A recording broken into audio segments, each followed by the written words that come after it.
नमस्कार दोस्तों। पिछले दिन हमने न्यू सीरीज जो हमने चलाया है 28 क्लास सीरीज, उसमें से क्लास नंबर 14 को देख रहे थे। और क्लास नंबर 14 के सभी प्रश्नों को मैं नहीं करा पाया था क्योंकि टाइम का अभाव था। तो क्लास नंबर 14 से जो भी प्रश्न छूट गए थे आज आप इस वीडियो में देखेंगे। इस सीरीज में टोटल 28 क्लास होगी और कल क्लास नंबर 15 भी आएगी।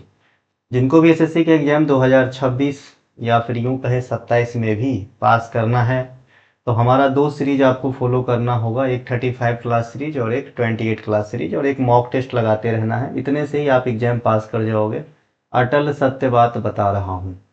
चलिए शुरू करते हैं आज का ये क्लास। प्रश्न है यहाँ पे, निम्नलिखित दिए गए कथनों पे विचार कीजिए। पहला स्टेटमेंट है, करगा त्योहार यह मुख्य रूप से थिटला क्षत्रिय वंश के लोगों के द्वारा मनाया जाता है। दूसरा स्टेटमेंट है, हेमिस मठ में किए जाने वाली पवित्र मुखौटा चाम नृत्य द्रुक्का वंश के विभिन्न संरक्षक देवताओं को समर्पित है। देखिए ये दोनों के दोनों स्टेटमेंट सही है। आज से 1.5 साल पहले जब आपकी एग्जाम वेंडर टीसीएस हुआ करता था तो वहाँ पे बस इतने से काम चल जाता था कि भाई ये हेमिस मठ कहाँ है, ये मुखौटा चाम नृत्य कहाँ की होती है ना, करगा त्योहार किस राज्य से संबंधित है। लेकिन आजकल नहीं चलता, आजकल आपको डीप नॉलेज चाहिए होती है। और ये दोनों सीरीज में मैं इसी प्रकार से 100% स्टेटमेंट बेस्ड क्वेश्चन ही पढ़ाया हूँ, इसीलिए तो बोल रहा हूँ पास हो जाओगे। देखिएगा तो ये दोनों स्टेटमेंट सही है, पहला यहाँ पे जो है और दूसरा दोनों सही है। अब आइए इसको और डीप में समझते हैं। हेमिस मठ ये कहाँ पे रहेगा, लद्दाख के अंदर रहेगा हेमिस मठ। लद्दाख में हेमिस त्योहार भी होता है और हेमिस मठ भी है लद्दाख में। हेमिस मठ में एक नृत्य किया जाता है मुखौटा प्रकार का, जिसका चाम नृत्य कहा जाता है।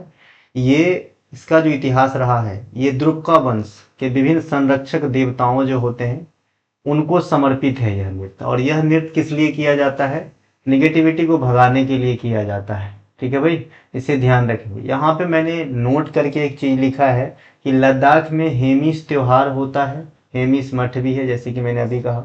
तो वहाँ के बौद्ध भिक्षुओं, लामा जिसे अपन कहेंगे, और स्थानीय लोगों के द्वारा हेमिस मठ में मनाया जाता है हेमिस त्योहार।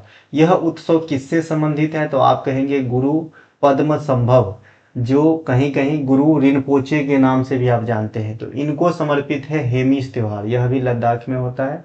ऊपर आपने आपने चाम मुखौटा नृत्य को समझा कि ये द्रुक्का वंश से संबंधित है और निगेटिविटी हटाने वाला नृत्य है जो लद्दाख का है। नेक्स्ट हमारा पॉइंट है थेयम।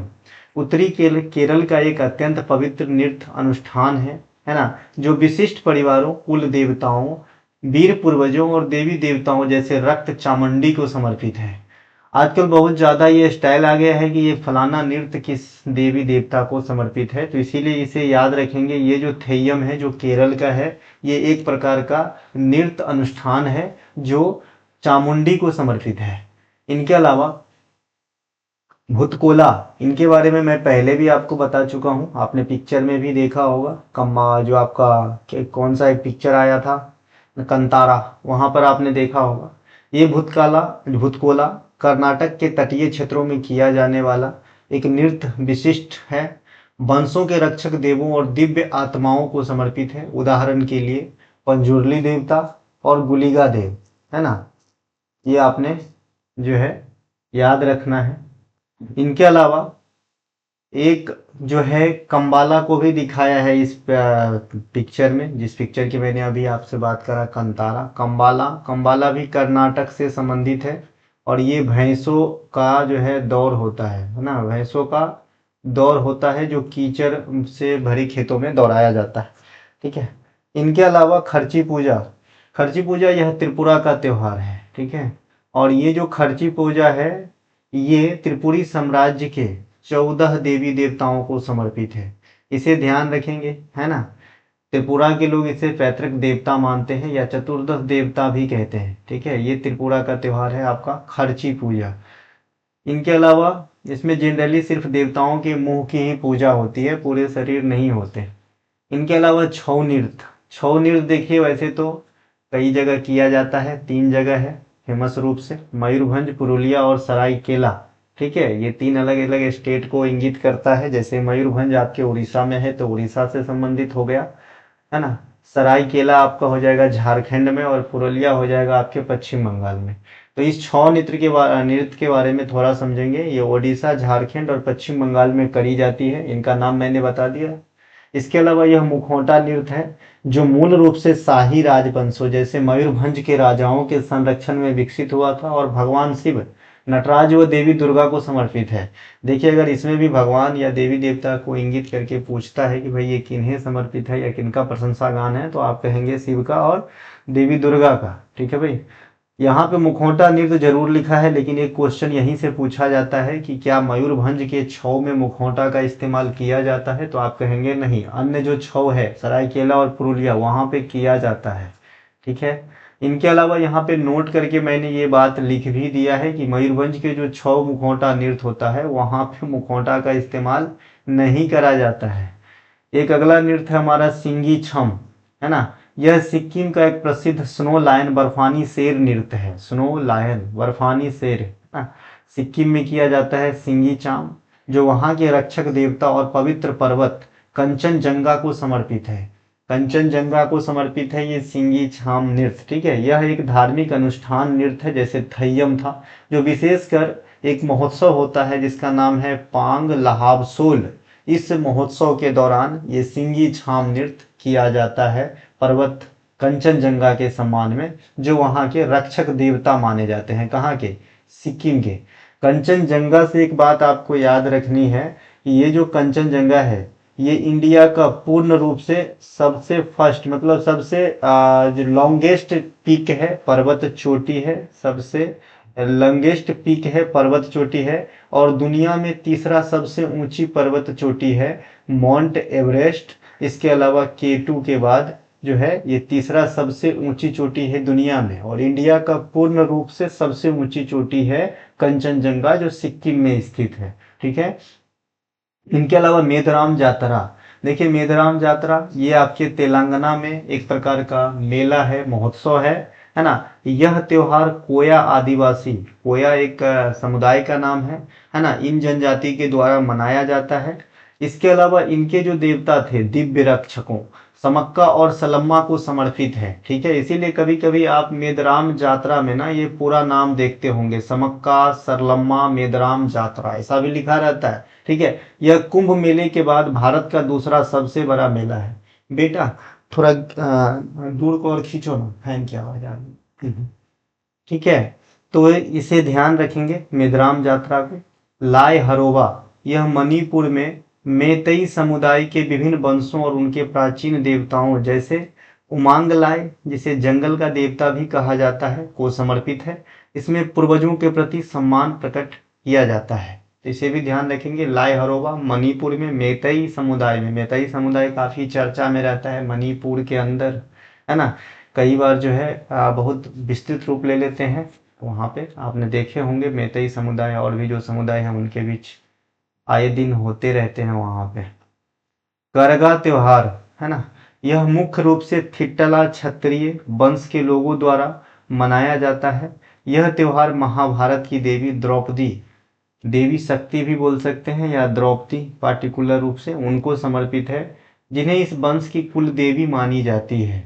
करगा त्योहार धर्मराय स्वामी मंदिर, जिसे युधिष्ठिर मंदिर भी आप कहेंगे, में आयोजित किया जाता है कर्नाटक के अंदर। ठीक है। इनके अलावा करगा त्योहार में करगा का शाब्दिक अर्थ पास्ट में पूछे भी गए हैं। मैंने आपको पोंगल का भी शाब्दिक अर्थ बताया था, और याद होगा कि उस समय मैं एक अच्छा खासा इम्प्रेशन रखता था आपके यूट्यूब के ज़माने में, और अगले ही दिन क्वेश्चन आया था आपके एग्जाम में। आज भी नहीं रखता, आज मैं अपनी काम में शिद्दत कम नहीं किया हूँ, बस आप लोग देखना छोड़ दिए हैं, क्योंकि आपको चाहिए सिर्फ चटनी। जो एग्जाम में क्वेश्चन आते हैं एक दो कोई बता दिया, बस उसी से आप खुश हैं। आप रूट पे काम नहीं करना चाहते हैं, और मैं सदा से रूट पे ही काम करते आया हूँ। जो पढ़ा रहा हूँ उसी में से क्वेश्चन आएगा, है ना। 100% तो नहीं, लेकिन 80%, 75% से अब कभी भी आएगा। ठीक है। तो ये करगा शाब्दिक अर्थ मिट्टी के बर्तन जो फूलों से भरा हुआ है ना, और उसमें देवी की मूर्ति रखी होता है, इन संपूर्ण चीजों के और को जो है समग्र रूप से करगा कहा जाता है। ठीक है। एक है नोहक्रेम त्योहार। ठीक है। नोहक्रेम यह मेघालय में मनाया जाता है। यह खासी पहाड़ी के जो खासी जनजाति है के शाही वंश और उनके सर्वोच्च देवी बिलिसिंसार को समर्पित है। यह त्योहार अच्छी फसल, शांति और समृद्धि के लिए जो है मेघालय के अंदर मनाया जाता है। मेघालय के अंदर कई पहाड़ी रीजन, जयंती, खासी, गारो, है ना। दुनिया में सबसे अधिक बारिश अभी बरसात का समय है, मौसिन राम में होता है। और ये मौसिन राम अगर आपको पहाड़ी को रिलेट करके पूछे कि किस पहाड़ी क्षेत्र में होता है, तो आपको खासी आंसर ही देना है, ठीक है। खासी पहाड़ी क्षेत्र में सबसे अधिक वर्षा होता है। इनके अलावा भारत के कुछ शास्त्रीय नृत्य जिन्हें निम्नलिखित राजवंशों का सहयोग मिला, ये तो था भाई जो है आपके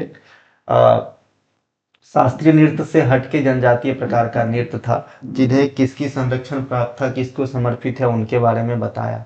अब जो क्लासिकल डांस है इंडिया के 8, उनमें से कईयों को जो है राजवंशों का संरक्षण प्राप्त है, इनके बारे में यहाँ पे बात करेंगे। तो जो कथक है ये नॉर्थ इंडिया या उत्तर प्रदेश का शास्त्रीय नृत्य है। इसे अवध का नवाब बाजिद अली शाह का संरक्षण प्राप्त है। संरक्षण प्राप्त है मतलब उनके काल में फले फूले, उनको जो है आगे बढ़ाने में एक रोल अदा किया कई प्रकार से, है ना। इनके अलावा ओडिसी, ओडिसी को जो है चेदी राजवंश का संरक्षण प्राप्त था। उड़ीसा में स्थित उदयगिरी का जो गुफा है, कई बार पूछा जा चुका है उदयगिरी का खंडहर कहाँ स्थित है, तो आप कहेंगे ओडिशा के अंदर स्थित है उदयगिरी का खंडहर, ठीक है। इस बात से पता चलता है कि राजा खारवेल भी इस नृत्य में रुचि रखते थे। कौन सा नृत्य भैया? ओडिसी। कहाँ का? ओडिशा की। किसकी संरक्षण प्राप्त है? चेदी राजवंश के। और राजा खारवेल जो काफी पॉपुलर है उड़ीसा के, है ना, तो इस नृत्य में रुचि रखते थे। इस बात की जानकारी हमें उदयगिरी का खंडहर से मिलता है। खारवेल, है ना, उड़ीसा। कलिंग नरेश, कलिंग कहा जाता था पहले उड़ीसा को, है ना। कामरूप कहा जाता था पहले असम को। ये सब भी पूछते हैं एग्जाम में, ध्यान रख। भरतनाट्यम, यह तमिलनाडु का महिला एकल शास्त्रीय नृत्य है भरतनाट्यम, और ये सबसे ओल्डेस्ट जो है आपसे क्लासिकल डांस हो जाएंगे 8 क्लासिकल डांस में से, तो इसे ध्यान रखेंगे। इसे चोल और पल्लवा वंश का सहयोग मिला था, तो इसे भी ध्यान रखना है ना। चोल और पल्लव वंश को जो है का जो है संरक्षण या सहयोग मिला था इस नृत्य को आगे बढ़ने में। और ये देवता शिव को समर्पित है, इसे ध्यान रखना है ना, शिव को समर्पित है। इनके अलावा मोहिनी अट्टम, केरल में महिलाओं के द्वारा की जाने वाली शास्त्रीय नृत्य, इसे ट्रावनकोर राजवंश का संरक्षण प्राप्त था, खासकर ट्रावनकोर के राजा स्वाति तिरुनल का, तो इसे भी ध्यान रखेंगे। मोहिनी अट्टम, मोहिनी अट्टम में सिर्फ महिला ही भाग लेती है, ये कई बार आपसे क्वेश्चन भी पूछा गया है, और भगवान विष्णु को समर्पित है ये नृत्य। नेक्स्ट गेम मतलब क्वेश्चन है हमारा, SAF गेम्स अथवा दक्षिण एशियाई खेल, साउथ एशियन गेम्स के संदर्भ में निम्नलिखित स्टेटमेंट पे विचार कीजिए। पहला है, सैफ गेम्स का पहली बार आयोजन 1984 में नेपाल के काठमांडू में कराए गए थे। यह बिल्कुल सत्य है, विजेता भारत रहा था। इस प्रतियोगिता में SAARC, South Asian Association for Regional Corporation के सदस्य देश भाग लेते हैं, यह भी सही है। उपयुक्त दोनों के दोनों कथन यहाँ पे सत्य है। जो सार्क का मुख्यालय है ना, ये भी काठमांडू के अंदर है। एक एडिशनल जानकारी यहाँ से रखो, सार्क की जो मुख्यालय है ये आपके काठमांडू नेपाल में है, इसे भी ध्यान रखना है। यहाँ पे दक्षिण एशियाई महासंघ खेल 2004 से साउथ एशियन गेम्स नाम, पहले इसका जो नाम था ना, कल होके ये क्वेश्चन भी आ जाए भाई कि जो सैफ गेम्स है अभी, साउथ एशियन गेम है अभी, उसका पहला नाम क्या था, तो आप कहेंगे दक्षिण एशियाई महासंघ खेल नाम था इसका, ठीक है। 2004 से इसकी नाम परिवर्तित कर जो है साउथ एशियन गेम कर दिया गया, थोड़ा छोटा नाम और अट्रैक्टिव बनाया गया। दक्षिण एशियाई देशों के बीच आयोजित होने वाली एक बहुक्रीड़ा प्रतियोगिता है। बहुक्रीड़ा मतलब मल्टीपल प्लेयर गेम्स जो है इसमें पार्टिसिपेट करते हैं, जिसकी शुरुआत 1984 में नेपाल के काठमांडू में हुई थी। इसे दक्षिण एशियाई खेल परिषद द्वारा संचालित किया जाता है, ठीक है, इसे ध्यान रखेंगे। ये सब क्या है, गुमनाम खेल है जो आपके एग्जाम में आएगा तो आप कर नहीं पाओगे जब तक आपको पहले से जानकारी नहीं है, ठीक है। साउथ एशियन गेम्स के पिछले 13 संस्करण के विजेता भारत है। सबसे बड़ी बात है कि जितनी बार अब तक ये खेल हुआ है, 13 टाइम हुआ है ना। कई बार जो है लगातार फ्लो में नहीं हुआ है, रुकावट आई है, लेकिन जो 13 बार हुई है वो 13 के 13 बार के जो टॉप मेडलिस्ट है वो भारत रहा है, यानी विजेता रहा है मेडल लिस्ट में 1 नंबर पे। भारत अब तक 3 बार इस खेल का आयोजन भी कर चुका है अपने देश में, 1987, 1995 और लास्ट टाइम 2016 में करवाया था। ठीक है, इसके अलावा अभी देखिए फीफा समाप्त हुआ है और कॉमनवेल्थ समाप्त हुआ है, तो मैं इससे कुछ पॉइंट आपको बताऊंगा, यहाँ से क्वेश्चन आवेगी। देखिए फीफा जो है एवरग्रीन रहेगा आगामी 4 साल तक एग्जाम में, तो इसके बारे में थोड़ा सा जानकारी रखिए करंट को रिलेट करके, क्योंकि इनिशिएंट क्वेश्चन जो है वो तो मैं फीफा के बारे में कई दफ़ा पढ़ा ही चुका हूँ, फिर भी यहाँ पे स्थापना वगैरह की बात कर लेंगे। फीफा विश्व कप 2026 का महत्वपूर्ण बिंदु, मेजबान देश कौन रहा है? इस बार सिंगल देश में नहीं हुआ है, ये अमेरिका में आंशिक रूप से, मैक्सिको और कनाडा में, ये तीनों देश में मिली जुली करवाया है। शामिल देश टोटल इस बार 48 टीम भाग लिया है, पहले कम टीम भाग लेते थे, आई थिंक 32 लेते थे, इस बार 48 लिया है। इसके अलावा विनर कौन रहा है? स्पेन रहा है। सेमीफाइनल में किसको हराकर प्रवेश किया था? ये क्वेश्चन पूछने का स्टाइल एग्जामिनर का सर्वदा रहा है, क्योंकि फाइनल में जो है विजेता उपविजेता को सब याद कर लेते हैं, लेकिन आपको ये भी याद रखना है कि जो स्पेन है ना, स्पेन जो है सेमीफाइनल में क्या जो है किसे हरा के फाइनल में पहले जगह बनाया था, तो सेमीफाइनल में इन्होंने फ्रांस को हराया था और फाइनल में जो है जगह बनाया था। उपविजेता रहा है अर्जेंटीना, तो अर्जेंटीना भी सेमीफाइनल में किसी को हराया होगा, तभी तो स्पेन और अर्जेंटीना फाइनल में लड़े और स्पेन जीत गया, अर्जेंटीना रनर अप बना, तो भाई अर्जेंटीना सेमीफाइनल में इंग्लैंड को हराया था। तो ये जो है आपको विजेता उपविजेता और दोनों सेमीफाइनल में हारने वाले टीम को भी ध्यान रखना है, तभी काम बनेगी, नहीं तो आपने विजेता उपविजेता याद रखा है और यहाँ से सुपर 4 से पूछ दिया क्वेश्चन तो आप लटक जाओगे। गोल्डन बूट अवार्ड होता है, गोल्डन ग्लव्स अवार्ड होता है, गोल्डन बॉल भी अवार्ड होता है। तो यहाँ पे ये जो मेन अवार्ड है, जैसे आपने ऑरेंज कैप और पर्पल कैप आईपीएल में याद कर लेते हो, ICC player of the year है ना, क्रिकेट में सब आईसीसी का सर्वश्रेष्ठ पुरस्कार याद कर लेते हो, वैसे ही ये फीफा देते हैं golden boot, golden gloves, golden ball. तो यहाँ पे गोल्डन बूट पहनने वाला बूट, सही समझ रहे हैं आप, तो ये दिया है फ्रांस के किलियन एम्बाप्पे को, इसे मिला है किलियन एम्बाप्पे को। इसके अलावा गोल्डन ग्लव्स मिला है ना, स्पेन के उनाई साइमन को, इसे ध्यान रखेंगे। इसके अलावा गोल्डन बॉल मिला है स्पेन के स्टार मिडफील्डर रोड्री को। तो ये तीनों जो अवार्ड विजेता है इनको जरूर ध्यान रखें।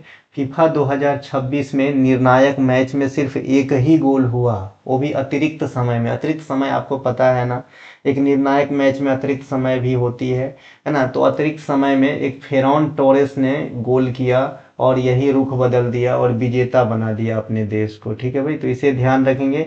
सर्वश्रेष्ठ युवा खिलाड़ी स्पेन के 19 वर्षीय डिफेंडर पाउ कुबारसी को चुना गया।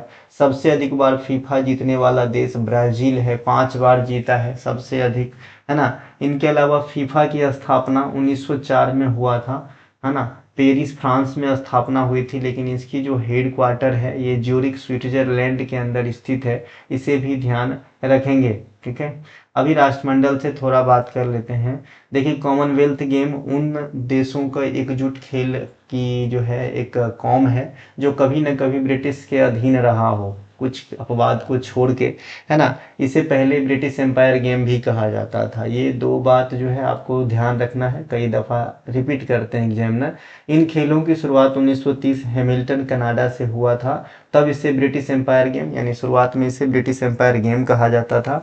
भारत इसमें जो पार्टिसिपेट करना स्टार्ट किया है ये 1934, चूँकि ये 4 वर्ष में एक बार होती है, फीफा भी 4 वर्ष में एक बार होती है, ध्यान रखना, है ना। तो ये 4 वर्ष में एक बार होती है, मतलब 30 में भारत जो है भाग नहीं लिया था, 34 में भाग लिया था, और ये 34 का खेल जो है लंदन में हुआ था, है ना। इसके अलावा भारत का अब तक का सर्वश्रेष्ठ प्रदर्शन दिल्ली में रहा, जब भारत पहली बार कॉमनवेल्थ गेम का मेजबानी किया। अब तक एक ही बार किया है, लेकिन दूसरी बार का टिकट मिल चुका है ना। आगामी जो कॉमनवेल्थ गेम होंगे उसका भारत ही करेगा मेजबानी। भारत पहली बार 2010 में कॉमनवेल्थ गेम का मेजबानी किया, जहां पे 101 पदक प्राप्त किए थे, और ये अब तक का भारत का सर्वश्रेष्ठ प्रदर्शन रहा है कॉमनवेल्थ गेम के अंदर। देखिए एक गेम और है जिसकी मेजबानी को लेके आपको इंडिया क्वेश्चन पूछा जाता है भारत में। 1951 नई दिल्ली और 1982 दिल्ली, ये दोनों जो है आपके एशियन गेम की मेजबानी करते हैं भारत, इसे भी ध्यान रखेंगे। एशियन गेम में जो है मेजबानी किए थे भारत, एशियन गेम्स, है ना। क्या हो गया इनको, तो है ना। तो ये जो है आपके 1951 शुरुआती इवेंट का, और फिर 1982 दो बार करवाए हैं। राष्ट्रमंडल एक ही बार किया है ना, और राष्ट्रमंडल का फिर एक बार हमें टिकट मिला है, तब हम ये 2 पे पहुंच जाएंगे। अभी एक ही बार फिलहाल 2010 में कराएं। 23वां संस्करण 23 जुलाई से 2 अगस्त 2026 तक ग्लासगो स्कॉटलैंड में आयोजित किया गया। ये करेंटे में है, अभी समाप्त हो गया खेल। जहां पदक तालिका में पहले स्थान पर ऑस्ट्रेलिया हर बार की तरह। भारत 39 मेडल के साथ चौथे स्थान पर रहा, जिसमें 13 गोल्ड है, 17 सिल्वर और 9 कांस्य पदक प्राप्त किया है। ठीक है, इस संस्करण में मीराबाई चानू ने गोल्ड जीतकर एक अहम रिकॉर्ड बनाया। लगातार 3 कॉमनवेल्थ गेम में गोल्ड जीतने वाली पहली वेट लिफ्टर बनी है। ठीक है, यहाँ पे मैं कोई महिला पुरुष नहीं बता रहा हूँ, वेट लिफ्टर, वेट लिफ्टिंग में लगातार 3 कॉमनवेल्थ गेम में इन्होंने गोल्ड मेडल जीती है ना। ये जो है 22 वाले में भी जीते और इससे पहले वाले में भी जीती थी। मीराबाई चानू 2026 कॉमनवेल्थ गेम में भारत के लिए पहला गोल्ड मेडल जीतने वाली भी खिलाड़ी रही है, इसे ध्यान रखेंगे। खाली मेडल कहेगा तो फिर मामला बदल जाएगा, लेकिन अगर पहला गोल्ड मेडल भारत के लिए किसने जीता 2026 में, तो भी आंसर मीराबाई चानू ही होगा, ध्यान रखना। देखिए, ग्लासगो में जो राष्ट्रमंडल खेल हुआ तो भारत को पहला पदक पैरा पावर लिफ्टर झंडू कुमार ने दिलाया। भाई अभी इनका ऐसे नाम है लेकिन काम देखिए, झंडू कुमार, है ना। इन्होंने जो है पैरा पावर लिफ्टर है और भारत को जो है ब्रॉन्ज मेडल दिलाया। तो इस बार जो है पहला खाता भारत का इसी मेडल के साथ खोला था, झंडू कुमार ने दिलाया था। देखिए, जो कॉमनवेल्थ गेम है ना, इसमें एक चीज बड़ी खासियत है कि इसमें सामान्य आदमी यानी नॉर्मल आदमी भी पार्टिसिपेट करते हैं, और जो पैरा प्रकार के होते हैं, दिव्यांगजन होते हैं, वो भी पार्टिसिपेट करते हैं एक ही साथ। अन्य अन्य गेम में आप देखेंगे, जैसे आपका ओलंपिक गेम ही हो गया, तो वहाँ पे नॉर्मल लोगों के लिए सामान्य ओलंपिक होता है और एक पैरा ओलंपिक भी होता है, लेकिन यहाँ पर ऐसी कोई भेदभाव नहीं है। यहाँ पे सभी, चाहे आप सामान्य कैटेगरी में पार्टिसिपेट कर रहे हैं या पैरा वाले यानी कंसेशन वाले में पार्टिसिपेट कर रहे हैं, आप एक ही साथ खेलेंगे। ठीक है भैया। इनके अलावा 2026 राष्ट्रमंडल खेल में 10 खेल शामिल थे, इसे भी ध्यान रखना। भारत ने 8 खेल में पार्टिसिपेट किया था, ये भी ध्यान रखना। टोटल 10 खेल शामिल था, भारत 8 खेल में पार्टिसिपेट किया था। इस बार जो मेडल कम आए हैं इंडिया को, ये कुछ कारण है, क्योंकि जिस खेल में वो ज्यादा मेडल लाते थे उस खेल में, इस खेल को जो है इस बार शामिल ही नहीं किया गया। इसलिए ये जो खेल शामिल थे, एथलेटिक्स था, मुक्केबाजी था, भारोत्तोलन था, जूडो था, जिम्नास्टिक था, तैराकी था, साइकिलिंग था, लॉन बॉल्स था, ये सब था। ठीक है भाई। जसपाल राणा भारत के ऐसे पहले खिलाड़ी थे जिन्होंने लगातार 3 खेल 1994, 1998 और 2002 में स्वर्ण पदक जीते थे राष्ट्रमंडल खेल के अंदर। इन्हें ध्यान रखेंगे, लेकिन उनके ये पदक निशानेबाजी के अलग अलग स्पर्धाओं जैसे व्यक्तिगत और टीम मिला के आया था, लेकिन फिर भी इनका नाम जरूर आता है कि भाई कॉमनवेल्थ गेम में लगातार 3 गोल्ड जीतने वाले भारतीय तो जसपाल राणा हो जाता है। हालांकि इनके कुछ व्यक्तिगत और कुछ टीम मेंबर्स के द्वारा जीते गए, मतलब एक कॉम होता है ना, एक मिली जुली में जीता और एक व्यक्तिगत रूप से जीता, तो ये मिला के 3 गोल्ड है लगातार 3 कॉमनवेल्थ में। ठीक है। वहीं दूसरी ओर पहलवान सुशील कुमार भारत के वह पहले एथलीट बने जिन्होंने लगातार 3 राष्ट्रमंडल खेलों में 10, 14, 18 में विशुद्ध रूप से एकल कुश्ती स्पर्धा में गोल्ड मेडल की हैट्रिक बनाई। उसके बाद आता है सुशील कुमार का नाम, जिन्होंने 3 राष्ट्रमंडल खेल में, अब पहलवानी तो व्यक्तिगत ही होगा, तो व्यक्तिगत रूप से 3 गोल्ड मेडल लगातार जीते। ठीक है भाई। महिलाओं में यह कारनामा, कॉमनवेल्थ गेम्स में लगातार 3 स्वर्ण पदक, है ना, जो है महिलाओं में यह कारनामा यानी 3 गोल्ड मेडल लगातार जीतने वाली कॉमनवेल्थ गेम में, है ना, विनेश फोगाट है, इसे ध्यान रखेंगे। ठीक है। राष्ट्रमंडल खेल में भारत को पहला गोल्ड मेडल मिल्खा सिंह ने दिलाया था। मिल्खा सिंह, जिन्हें फ्लाइंग सिख भी कहा जाता था, अब हमारे बीच नहीं है ना। इसी खेल में भारत को पहला गोल्ड मेडल दिलाने वाली महिला रूपा उन्नी कृष्णन निशानेबाजी से संबंधित है। ठीक है, तो ये दोनों ध्यान रखना। अच्छा, जसपाल राणा साहब भी अब हमारे बीच नहीं रहे। ठीक है। आगामी 24वें राष्ट्रमंडल खेल जो होंगे नेक्स्ट 2030 के अंदर, ये भारत के अहमदाबाद शहर में होगा। ठीक है, तो इसे ध्यान रखेंगे। अहमदाबाद शहर में नेक्स्ट स्लॉट है राष्ट्रमंडल खेल के लिए, जो 2030 में होगी और इसका क्रमांक होगा 24वां।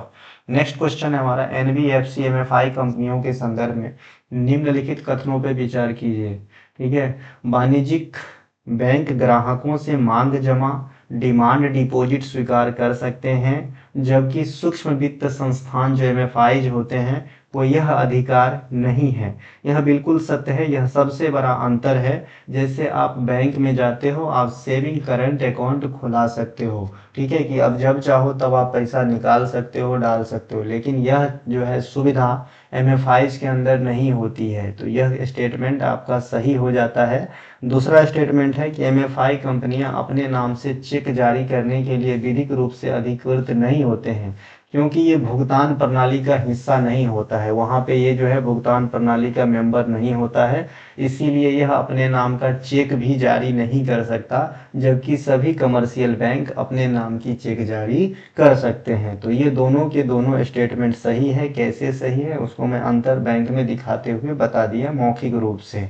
अब आते हैं पॉइंट पे। एमएफआई इसका सब फॉर्म जो है full form macro finance institutions होते हैं, सूक्ष्म वित्त संस्थान होते हैं। और एनबीएफसी का full form non banking financial companies होते हैं, ठीक है। दोनों को मुख्य रूप से भारतीय रिजर्व बैंक ही रेगुलेट नियंत्रित करता है, जैसे कि अन्य कमर्शियल बैंक को रेगुलेट करते हैं आरबीआई। आरबीआई का गुणगान हमने पिछले क्लास में और इस क्लास के जो 14वीं क्लास का जो पहला पार्ट आया था परसों, उसके पहला क्वेश्चन था, जहां पे मैं आरबीआई के विभिन्न जो आपका घटक होता है उनको एक्सप्लेन किया था। और मैंने यहाँ पे बताया था कि किस प्रकार अधिकांश घटक को बढ़ाने से महंगाई घटती है, ठीक है। तो वहां देखिएगा, पढ़ लीजिएगा, क्योंकि सुनने में अलग लगता है और वास्तव में जब हम दिमाग को थोड़ा स्लो करके सोचते हैं तो अलग रिजल्ट आती है। और एग्जाम में यही रिजल्ट अलग नहीं आया तो फिर आपका आंसर गलत हो जाएगा, ठीक है।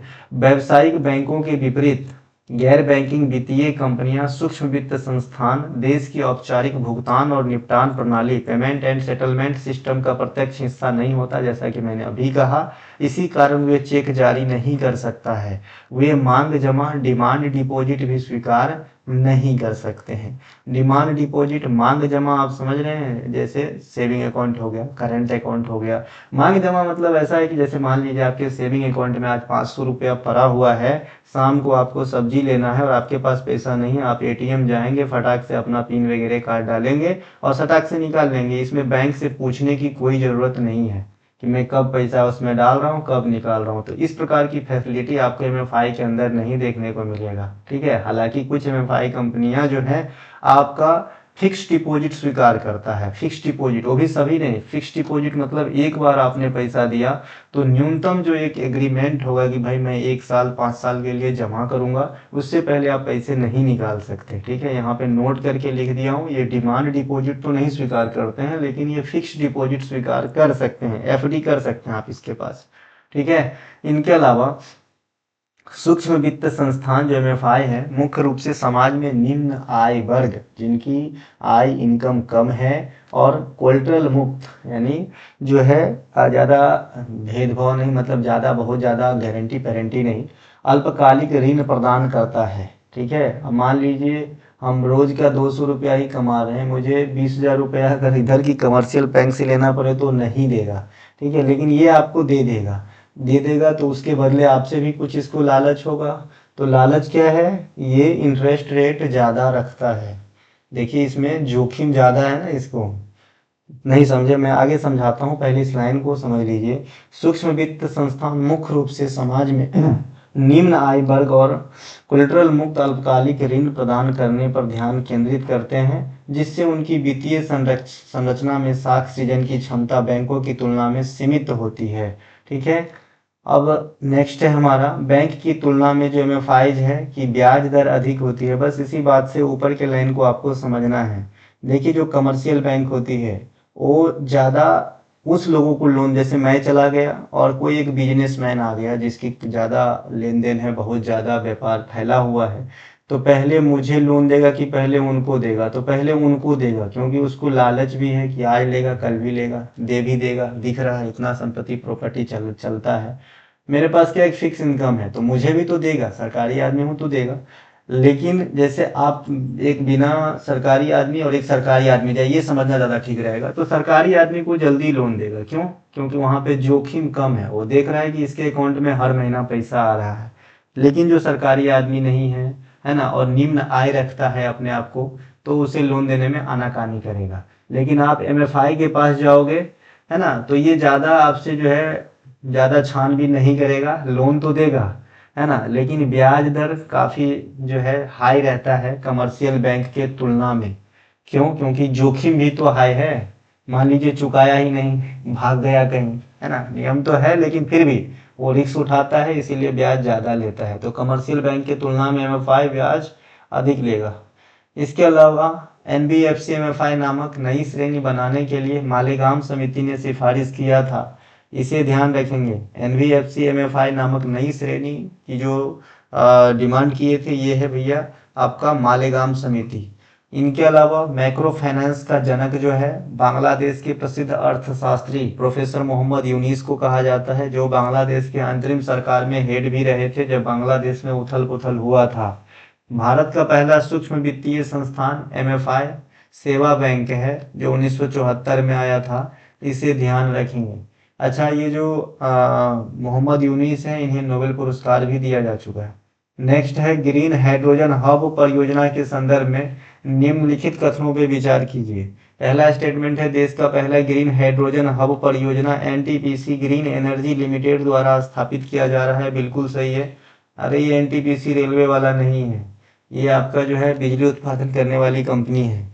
यह हब प्रतिदिन 1500 टन हरित हाइड्रोजन और अन्य नए हाइड्रोजन डेरिवेटिव का उत्पादन करेगा। यह भी सही है।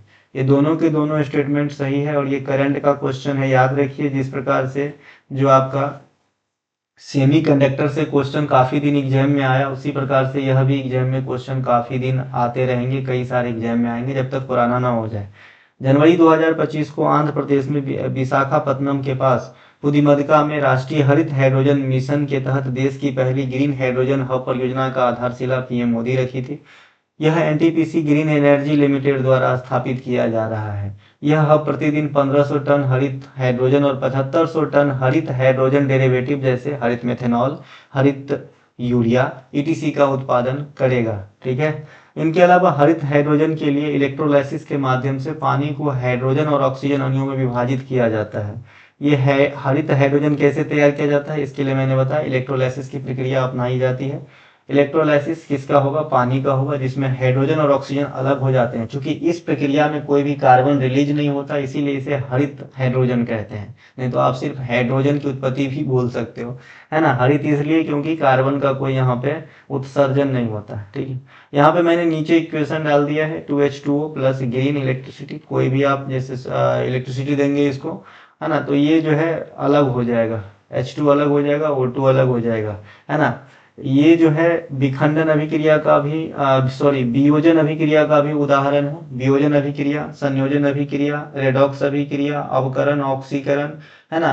ये सभी मैंने पढ़ा दिया है पास्ट के क्लास में। 36 सीरीज में भी कराया था, 35 सीरीज में भी कराया है, इसीलिए मैं बोल रहा हूँ 35 सीरीज और ये रखो और जो है मॉक टेस्ट लगाओ, हो जाओगे पास। इलेक्ट्रोलाइसिस, विद्युत अपघटन, यह क्या होता है? बिजली, इलेक्ट्रिसिटी, ये कई प्रकार के हो सकते हैं बिजली के स्रोत, है ना। अलग अलग डिफरेंट प्रकार के हो सकते हैं। सोलर हो सकते हैं, जो नॉर्मल बिजली होता है वो हो सकता है ना।